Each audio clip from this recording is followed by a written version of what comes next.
So this is the revision PowerPoint that goes alongside the revision booklet for religion and human rights. So this is part of the themes paper. So this is just one section. So we'll just go through alongside the booklet, make sure you've got the textbooks of Christianity and Islam to hand as well. And hopefully all the other materials will just help work alongside it.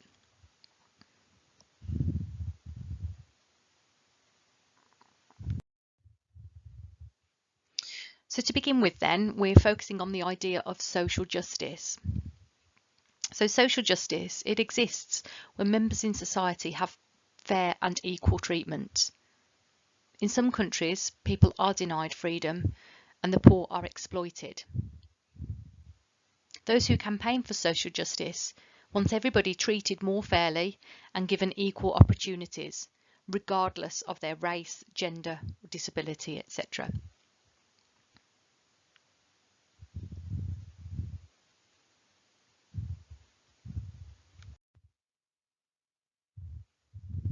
So thinking alongside social justice, we look at the idea of human rights. So there is an act called the Universal Declaration of Human Rights that was set up in 1948 after what happened during the Second World War. The idea was that people came together and said, we can't let this happen again. And so the purpose of this Human Rights Act was that to ensure that everybody could be protected, and so something like the Holocaust could not happen again. Now, some countries include the Human Rights Act as part of their law. So in this country, for example, we have the Human Rights Act of 1998, and that was based on this Universal Declaration from the United Nations. So in the UK, everybody is protected by these rights. The government does have some power to limit them in certain conditions, but generally these are 30 articles that everybody has the right to. Two examples are the right to equality and the right to be considered innocent until proven guilty.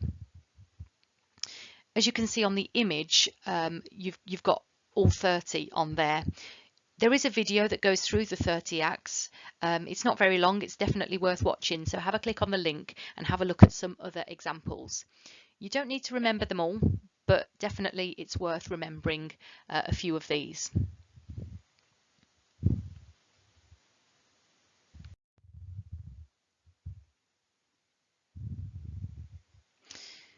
And when we focus on Islam, obviously you won't be asked specifically about Christianity or Islam on the themes paper, but it's worth noting something called the Cairo Declaration of Human Rights. And so what this was, the point of this was to fit alongside Sharia law. The 30 articles didn't necessarily fit. So these are 57 different articles that work as part of Sharia law. So a couple of examples are, you've got Article 22, and it supports freedom of expression as long as it's not contrary to Sharia law. So you're allowed to express, but not in contrast with Sharia law. And also you've got protecting against arrest without good reason. So these are two examples. Obviously there are 57 articles. You don't need to know all of them, but it's worth having a couple of examples. And so it's seen that these articles are all, they state that everyone is equal without discrimination of race, religion or political affiliation, for example. So it's very, very similar to the Universal Declaration of Human Rights, but it's just worth mentioning alongside Sharia law, this fits in.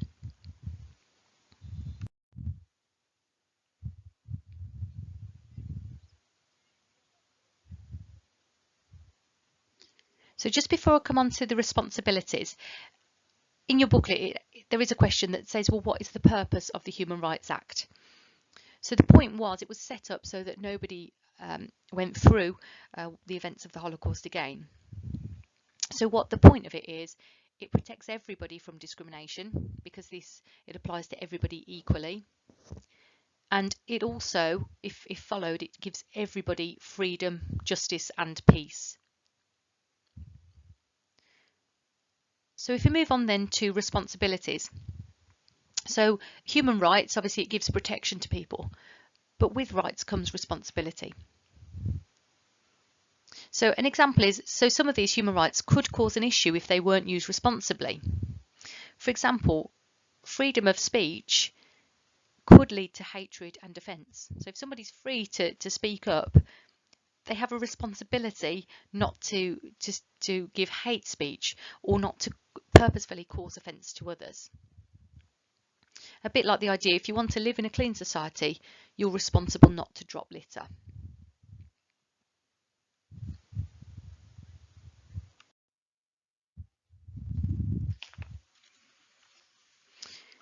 So on the next page in your booklet, it starts with a 5-mark question. And that says to explain 2 religious beliefs in contemporary British society about social justice. So they don't have to be from 2 religions, they could be, but 2 religious beliefs, and you should use a quote or teaching alongside this. But have a go at that. It's a good practice for a 5-mark question. But underneath, you've got both Christian and Muslim views on social justice. Quite a lot of quotes. Now, I know there are a lot to remember, so if you want to focus on a few specific ones, in particular, there's a great example of a man called Rupon Miah and his focus on social justice within Islam. So just a few of the answers then in these boxes.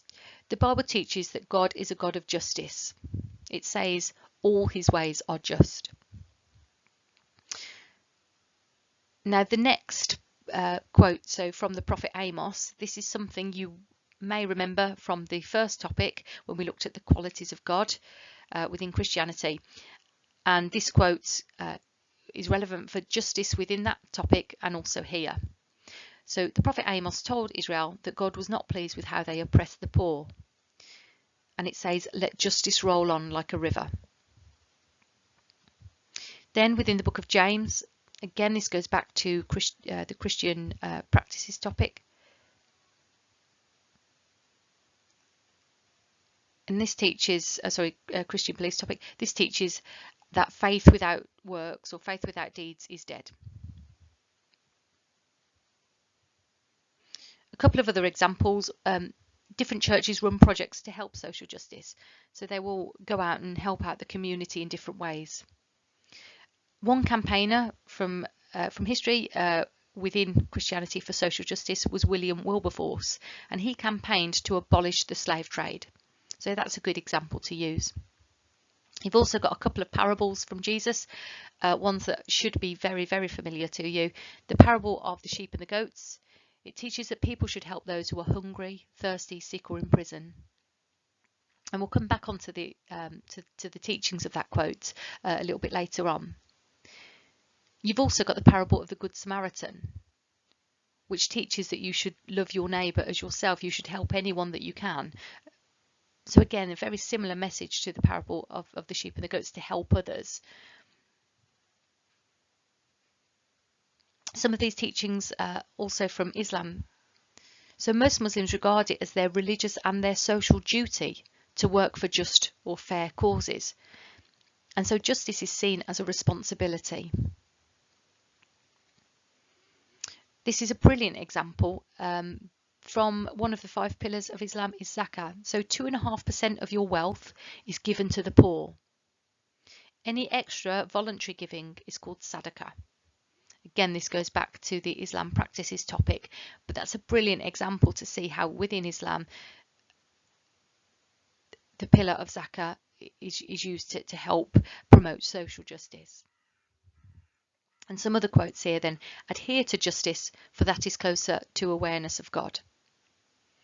And another very nice short quote, God commands justice. And this last one, Muhammad said that people are as equal as teeth on a comb. So I know there are loads and loads of quotes here, but brilliant support for the idea of, within both Christianity and Islam, promoting social justice. Hopefully, looking back at that 5-mark question, there's a lot you could use. Like I say, have a look on the video of Rupon Mier. He's a really good example for somebody who has worked to campaign for social justice. So just a little bit of support or a summary about Rupon Mier. So he works for a homeless charity, and his focus is to support, to mentor and encourage others. This is on page 149 of the textbook. So he's motivated by the teachings of Islam. That the golden rule is love for humanity, what you love for yourself. So he focuses on is motivated by the example of Muhammad and how he dealt with people. So he sees focusing on social justice and as his role, and he encourages others to do the same. But do have a look at his video for a bit more guidance on that. Okay, so as we already mentioned, the 5-mark question, 2 religious beliefs in contemporary British society about social justice.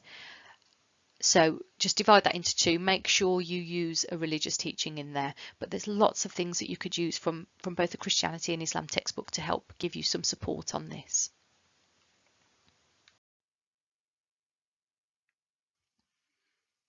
So moving on to the next sort of section, we're thinking about this idea of religious expression.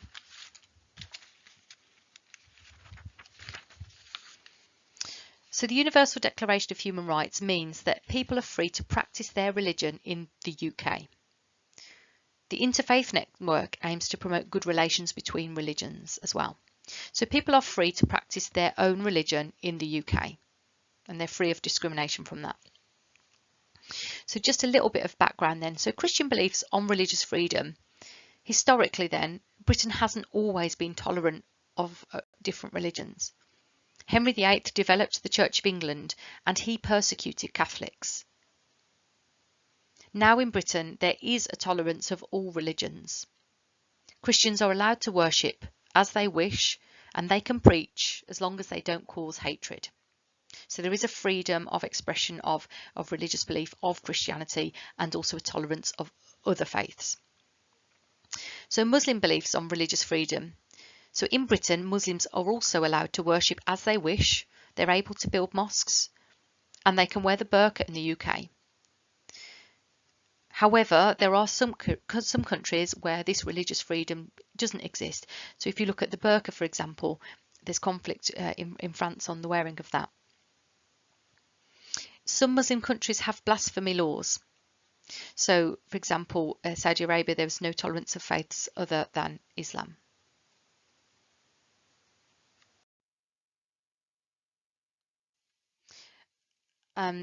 Just thinking of the 12-mark question to plan on in your booklet. So maybe just pop down 3 reasons to agree, 3 reasons to disagree, and use one quote on the statement, freedom of religion and religious expression is not possible in the modern world. Based on the Christian and Muslim views that we've briefly explored, and also with the textbook, a bit more guidance on that, you should be able to come up with some good arguments on both sides. Okay, so now we're going to move on to the idea of prejudice and discrimination. As key terms then, prejudice, it means to prejudge someone without knowing them. So it could be something like ageism. You're prejudging somebody without knowing them. Discrimination is where you act upon those prejudiced ideas. So prejudging is what you think. Discrimination is then acting upon that. So some reasons why somebody would be prejudiced. They may have had a bad experience. You might meet a grumpy old man and now you think all old men are grumpy. It could be your upbringing. You might have been told bad things about a certain group of people. It could be the media. You may read a biased article and believe it. Ignorance. You might have had a negative view of a group of people without knowing them. And this last example is scapegoating. That's blaming a group of people for something. So this is what happened with Hitler. He blamed the Jews for the German economic problems, which then led to discrimination.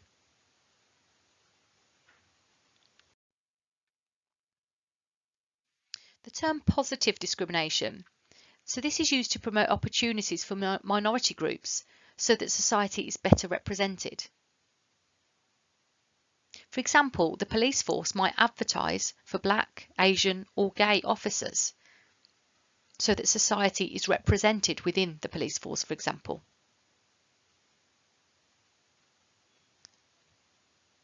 Another example of positive discrimination could be treating people better because of discrimination of the past. So a good example could be based on disability. So for example, supermarket car parks will have disabled spaces near the front of the supermarket.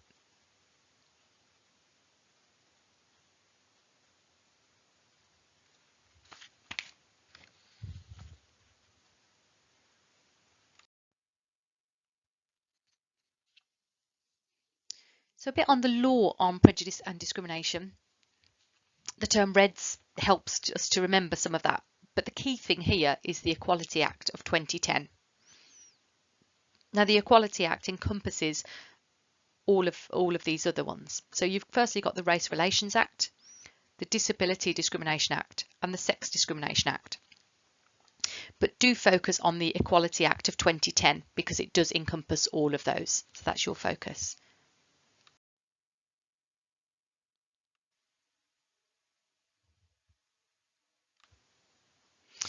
So now before we move on to women in worship, I will add in an extra section to the booklet.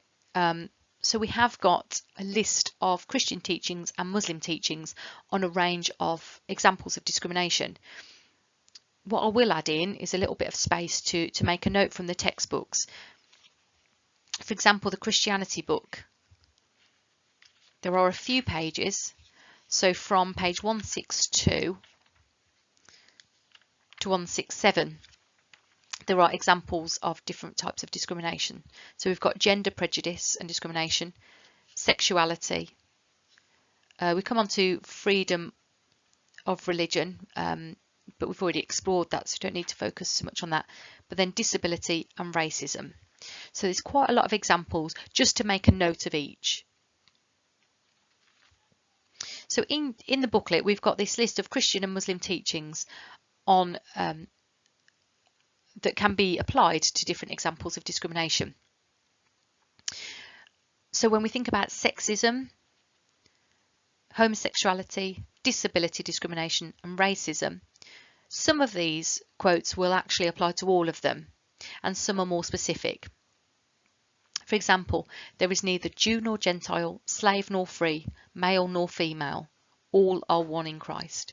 That's a really good quote that can be used for all forms of discrimination, especially that last bit sort of suggesting all are one in Christ. Everybody is equal.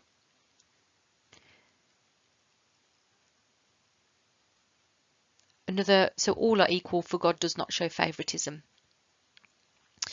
And love your neighbour as yourself. So that quote, when we think about how we treat others as you wish to be treated, it shows that we should act for equality for everybody as well. And some of the other examples might focus on specific ideas, but those ones can be used as quotes that would support sort of supporting everybody and treating everybody equally. In Islam, a good supporting quote for all forms of discrimination says, "He created you all from a single being." This idea that everybody is equal. Also, Allah loves the fair-minded. Again, it promotes this idea of focusing on equality. Help one another and do what is right and good. Again, that surrounds all of them. And also, whether you are male or female, each is like the other. So quite a few quotes that you can use there. As I say, do spend some time looking over the textbook pages on these different examples of discrimination. It may be that we have questions around religions not supporting different forms of discrimination, for example. So we have got a little bit here on women in worship. So when it comes to the role of women in church. So in Christianity, women worship alongside men. Women can become ministers in many Christian denominations. and they can also become bishops in the Church of England. That's quite recent. And it hasn't always been the case. In the Catholic Church, women are not allowed to be priests because Jesus only had male disciples, but they can have other roles in the church. In Islam, when it comes to worship, women worship separately to men to avoid any distraction. Women are encouraged to worship at home rather than attending the mosque because of their roles at home. And women are also encouraged to study Islam. They can be preachers and teachers, but the role of the imam is only carried out by men. So there's quite a lot of description there, which would be really helpful for looking at a question, which is in your booklet, to suggest religions discriminate. If it was to suggest that religions discriminate against women. The example, that you've got in your booklet is religions discriminate against homosexuality. So do have a look.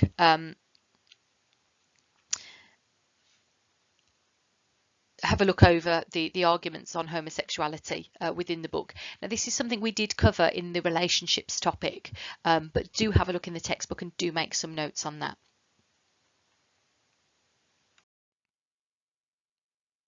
So here you've just got a very simple plan. Arguments to agree, maybe 2 very detailed or 3. Arguments to disagree.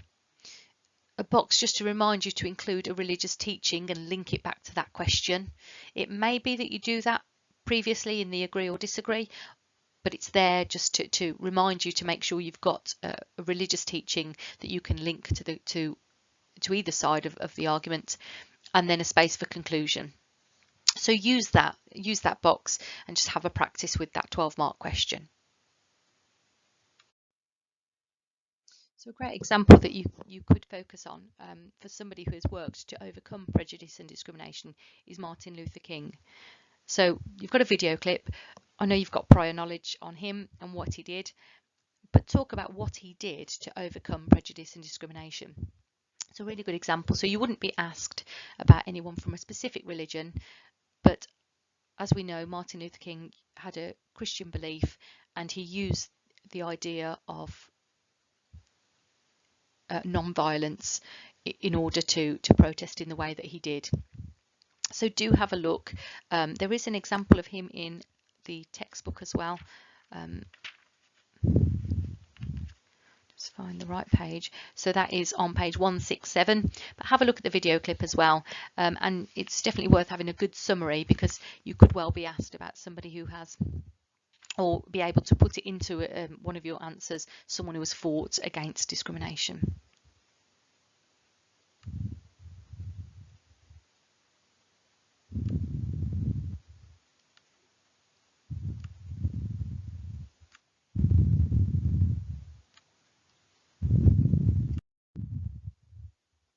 So we're coming on to the last sort of section of this topic. So we move on to the idea of use of wealth. So in your booklet, you've got just an introduction to wealth and poverty. So we've got both Christian views and Muslim views on wealth. Again, there are lots of arguments and quotes that you can use. So obviously focus on a few of these, but there are lots to choose from when it comes to use of wealth. So firstly, in Christianity, there's a quote that says, "It is easier for a camel to go through the eye of a needle than a rich man to enter heaven." It's this idea that for somebody with wealth to enter heaven, it makes it very difficult. Now, there are a lot of positives about use of wealth, and we'll explore that too. Another quote, "You cannot serve both God and money." This idea of God being your master or money being your master, you cannot serve both. "Whatever you did for one of the least of these brothers and sisters of mine, you did for me." I'm hoping you've got the image of the sheep and the goats come to your head. But again, it's a reminder of use of wealth and helping others. And another quote, "The love of money is the root of all evil." It's really important, the word love of. Okay, money is not the root of all evil. It's the love of it that is. And a couple of other points in your booklet suggest that Christians believe it's okay to be wealthy, but it should be used to help others. So it's fine to have money, but it should be used to help others. Some really good examples of that. There's some great video links to footballers like Didier Drogba who have used their wealth to help others. There's some great examples you could talk about. Another point is that some Christians tithe, and that means they give 10% of their income to church, and the church will then use it in different ways and often to help others. Moving on to Islam. This is a really good quote. Beware of greed, for it is ready poverty. Again, it's a very similar idea that Muslims believe that wealth is a gift from Allah. So a similar idea to Christianity, that it's not a bad thing, it's a gift from Allah. And that would encourage people, if they view it that way, they'd feel blessed and would use it in a positive way. Also, going back to the 5 pillars and the practices topic, voluntary giving alongside the pillar of zakat is called sadaqah. So I know we've already explored this idea that you give 2.5% of excess wealth to support others, but you can also give other contributions as well, and that's called sadaqah, so giving to charity.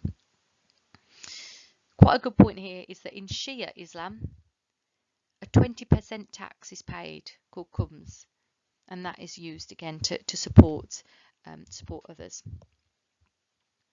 And quite a good point within Islam on wealth, gambling is forbidden.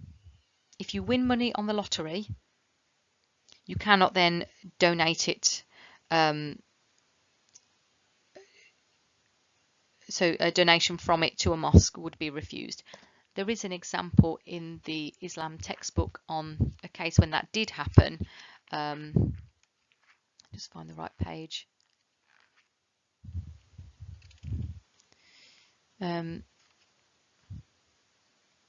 So it does talk a little bit about that on page 157, but there have been in the past issues around that. So lots of quotes there that you can use. So just sort of focus on maybe some that can be used for lots of different areas, but particularly these ideas are focused on use of wealth. But the same message that money itself is not evil, it's the love of it. And actually, if you have it, you should use it to help others. That's the key message.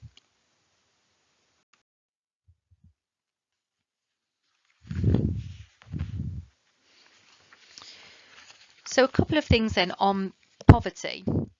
We look at poverty in sort of 2 separate ways here. You've got poverty in the UK and then poverty in the world. So when we think of poverty in the UK, we think of it quite differently to global poverty. So poverty in the UK could be from bad spending habits. Okay, so that could lead to poverty. Low wages. Again, people get stuck in the poverty trap because they're not earning enough to get themselves out of the situation. And also a lack of education, so people aren't able to earn better money. When you think of poverty in the world, so global poverty, we look at it in a different sense. And so examples would be natural disasters, a corrupt government, war, and obviously, the first with poverty in the UK, the example of debt, so people getting into a cycle of debt. There's really good information about payday loans, and that's a great example to use in the textbook.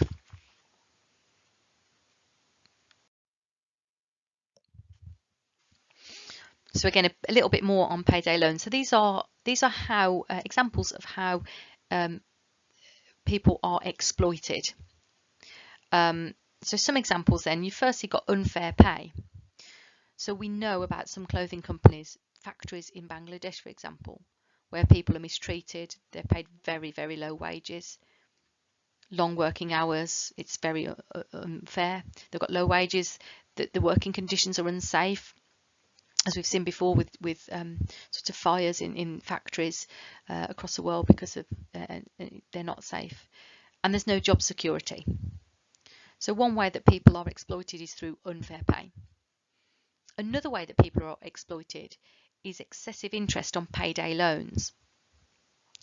There is a really good documentary, and I'll pop a link to it, that's worth looking at on how payday loans work and actually the consequences of them.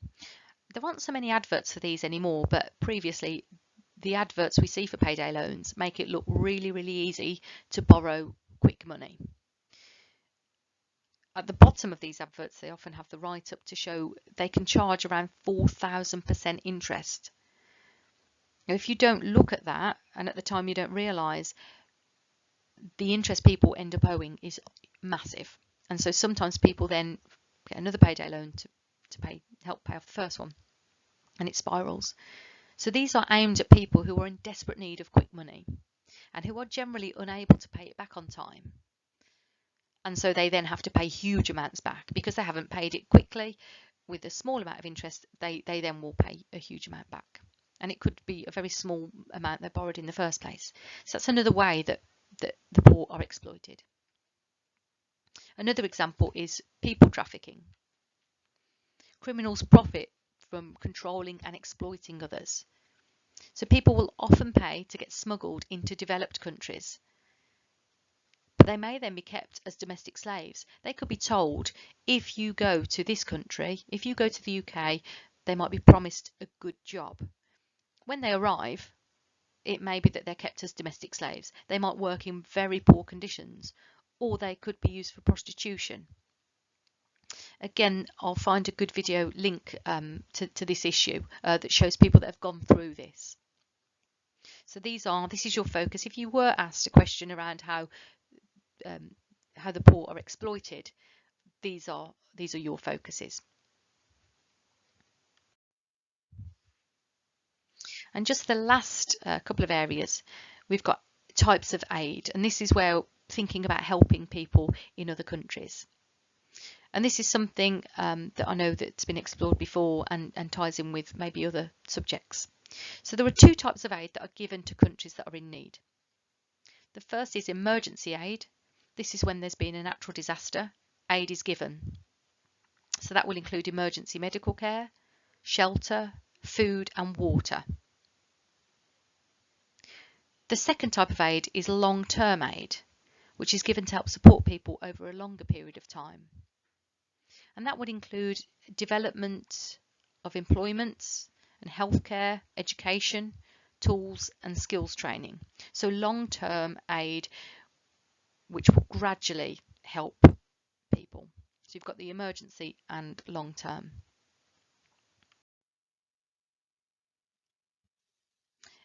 This is quite a good area to consider, that many Christians support fair trade because it follows the teachings of justice. The idea is that with fair trade, people should be treated fairly.